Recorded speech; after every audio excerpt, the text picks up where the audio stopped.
Dubai में आयोजित हुए ब्रिक्स प्लस सम्मेलन में भारत की ओर से महापौर पुष्यमित्र भार्गव ने प्रतिनिधित्व किया था।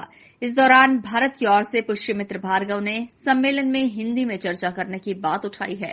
सम्मेलन में भाग लेने के बाद आज इंदौर पहुंचे पुष्यमित्र भार्गव ने मीडिया से चर्चा करते हुए सम्मेलन के अनुभव को साझा किया। महापौर ने बताया कि ब्रिक्स प्लस सम्मेलन में चाइनीज रशियन भाषा में बात हो रही थी और ट्रांसलेट भी हो रहा था, लेकिन ब्रिक्स का महत्वपूर्ण सदस्य भारत होने के बावजूद हिंदी में न तो चर्चा हुई और न ही इसके ट्रांसलेटर की व्यवस्था की गई थी। इसलिए भारत की ओर से मांग उठाई गई है कि इस सम्मेलन के चार्टर में हिंदी को भी शामिल किया जाए। महापौर ने कहा कि सम्मेलन में अन्य देशों के मेयर भी इंदौर को उसकी सफाई के कारण जानते हैं। ब्रिक्स में आपसी सद्भाव से कैसे शहर के विकास को आगे बढ़ाया जा सकता है, इस पर भी चर्चा हुई।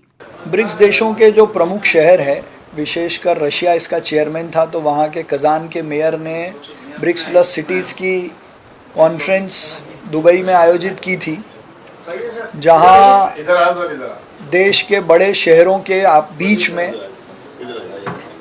एक्सचेंज हो, टेक्नोलॉजी का एक्सचेंज हो, एक शहर दूसरे शहर से सीखे, प्लस दुनिया में जो नए नवाचार हो रहे हैं उसको समझने का प्रयास मिले, सिस्टर सिटी कंसर्न हो, सस्टेनेबल गोल्स अचीव करने के लिए एक दूसरे का परस्पर सहयोग बने, उसको लेकर बड़ी शुरुआत दुबई में हुई है। मुझे लगता है आने वाले समय में ये सभी शहर मिलकर कुछ अच्छे नवाचार करेंगे, लेकिन विशेष रूप से वहाँ हमने देश के प्रधानमंत्री नरेंद्र मोदी जी ने जो पिछले 10 सालों में भारत की साख बढ़ाने का काम किया है उस पर बात रखी।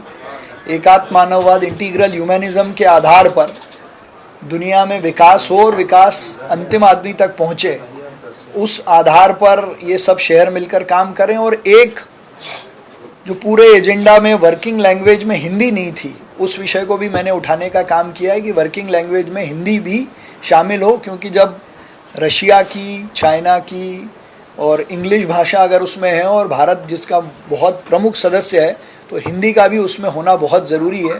ये बात भी मैंने वहाँ रखी है। दुबई की कुछ व्यवस्था से महापौर पुष्यमित्र भार्गव भी प्रभावित हुए। उन्होंने आने वाले दिनों में इंदौर में भी इस तरह के नए प्रयोग करने की बात कही है। Bureau report, INN news, Indore.